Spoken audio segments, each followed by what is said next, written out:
Today I'm looking at Every You and Every Me by Placebo. It's a great song to play. It's reasonably simple, unusual chords though, and the tuning in particular is unusual.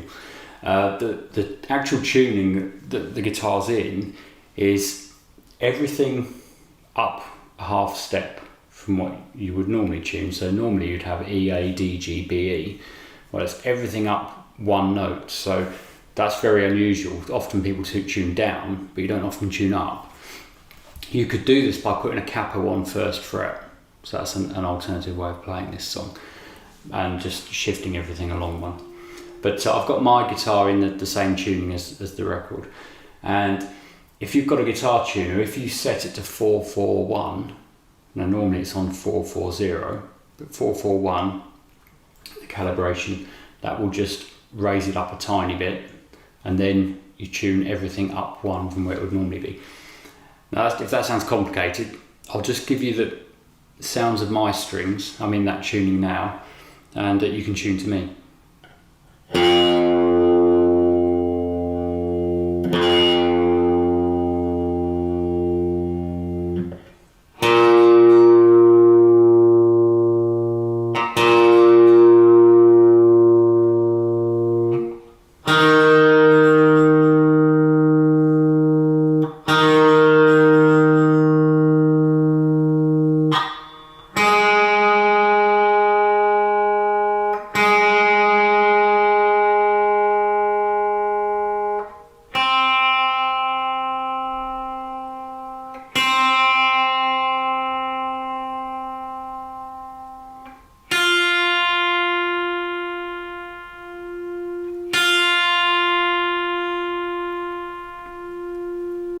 There's two guitar parts in the song, and there's what I'd call the main part, which is what we're looking at now, and there's another guitar that sort of joins in at certain points, especially later in the song. Right at the end of the song there's more than two guitars, but the extra guitars other than the main one are just more for effect. There's some octave parts and things which just add a certain effect to it, but we're just looking at the main guitar part. There's only really two sequences in this song. There's the verse sequence and the chorus sequence. The intro is the same as the verse. So if we have a look at the intro first, and that will cover all of the verses. So the first chord's a familiar shape to you probably. It's a power chord shape here. So it's 4th fret on the 5th string, 6th on the 4th string, 6th on the 3rd string. And we're just playing those three strings. Now all the way through this song, you just want to use downstrokes predominantly, so mostly this, just downstrokes. But occasionally there's a little, what we call a little skip, which is where you do a down up, a very fast down up, just as you change chord, like this. That little, that's just as you change. There's a few of those in there, but you'll hear where they are. Okay, so that's the first chord. The next one, we've got to add second finger on the 5th fret of the 6th string and take the little finger away, so you've just got 3 strings, the thickest 3 strings. Unusual sounding chord, it's kind of a major 7 chord.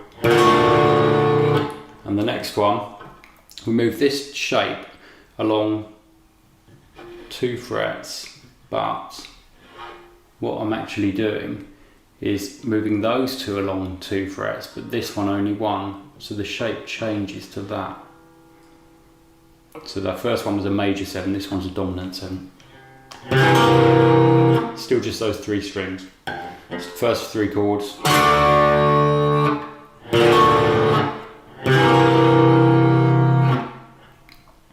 If I just play that with the rhythm, it's...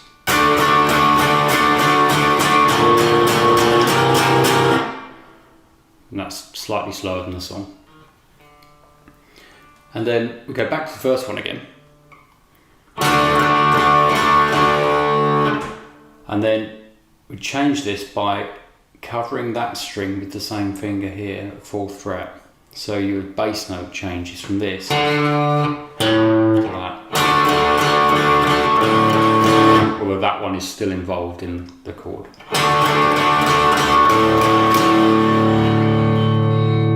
And then for the next shape, we go to this. Keep the first finger where it is.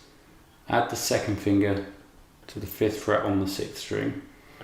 And we're just playing, covering 2 strings with this finger. So you're playing 3 strings here. So we've got 5, 4, 4.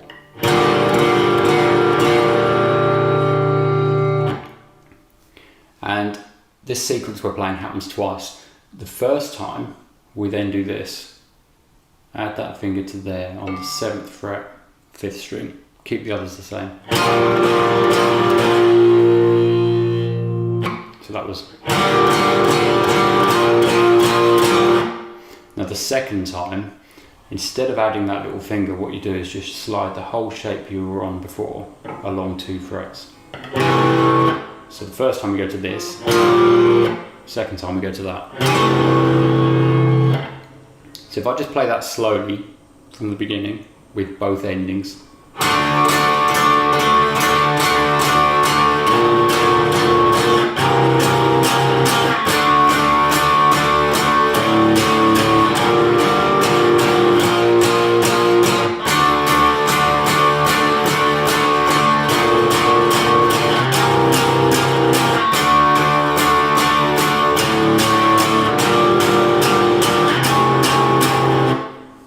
Okay, and I'll do it again up to speed, and I'll put in some of those little flicks that I was talking about.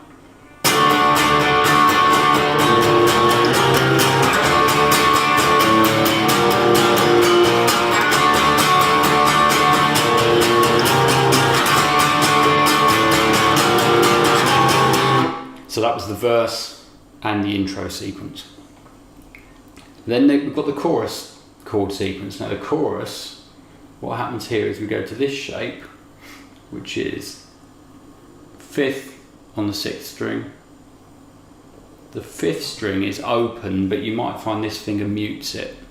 That doesn't matter either way, whether it's open or whether it's muted, because the note of the 5th string open is the same note that we've got here anyway. So it's fine if it's muted. And then 3rd finger, 7th fret on the 4th string, 2nd finger, 6th fret on the 3rd string. Depending on which chorus you're playing, sometimes we catch this 2nd string as well. This is just a question of the song. As the song develops, you start playing a bit harder and you catch that string, and even the 1st string as well. So those work as open strings with this chord, but nearer the beginning of the song he doesn't tend to play it hard enough to catch those. So it's mainly these 4. But it sounds fine with those 2 as well. And then we go back to the very first chord of the song.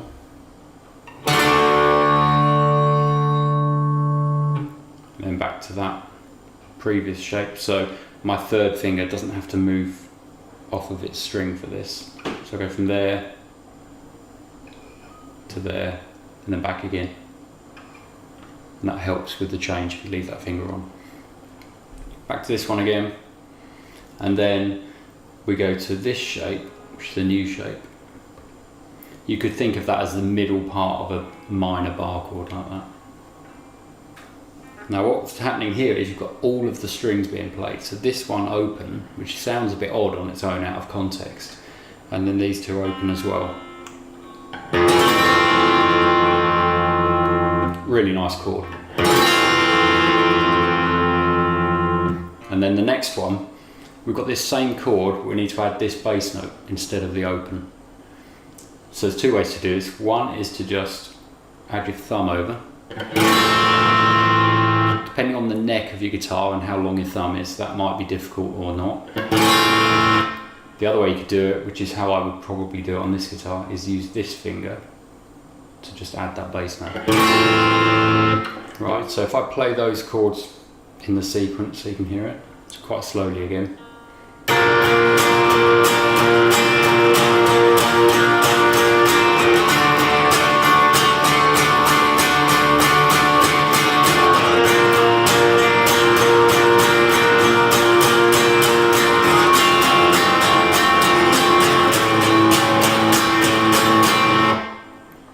and that's the chorus sequence. And in the song, we've got the intro, then the first verse. The verse is always the same, so just once round the verse sequence. And then the chorus, now the first chorus, we just do that sequence I just played once. So think of this in two halves. The first half is, second half,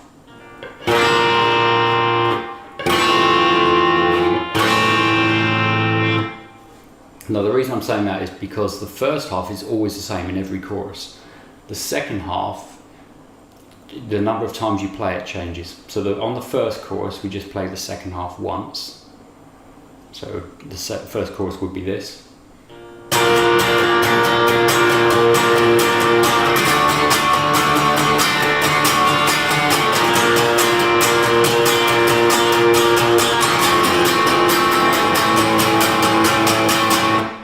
The second chorus, you play the first sequence once, but then the second half twice. So the second chorus sounds like this.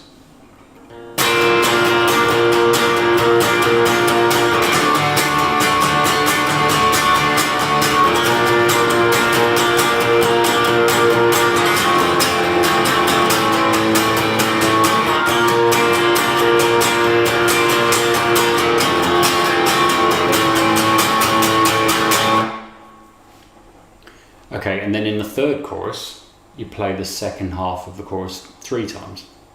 So it's easy to remember this, you're adding 1 each time. But we always do the first half just once. So the third chorus sounds like this.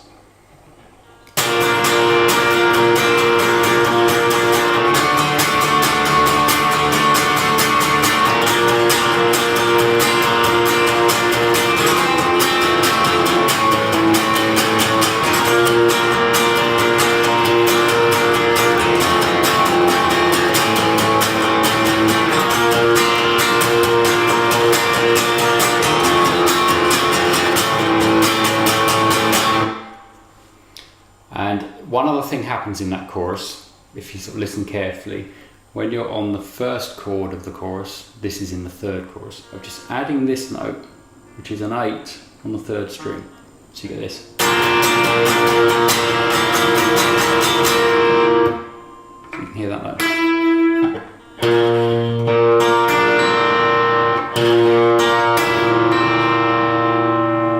So if I play the sequence with that in.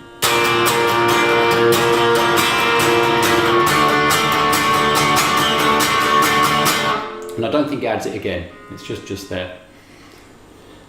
And then the last chorus goes on for a lot longer. That second sequence, instead of being once, twice or 3 times, it's 8 times. And then the song ends, and the song ends just with the first chord of the chorus, with the first string definitely in there this time. So it's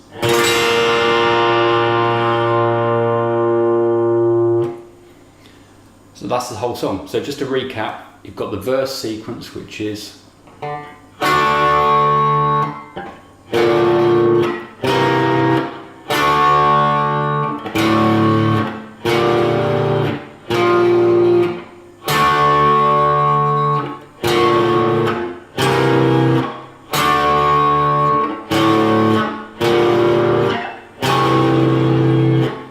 also used for the intro, and then the chorus sequence.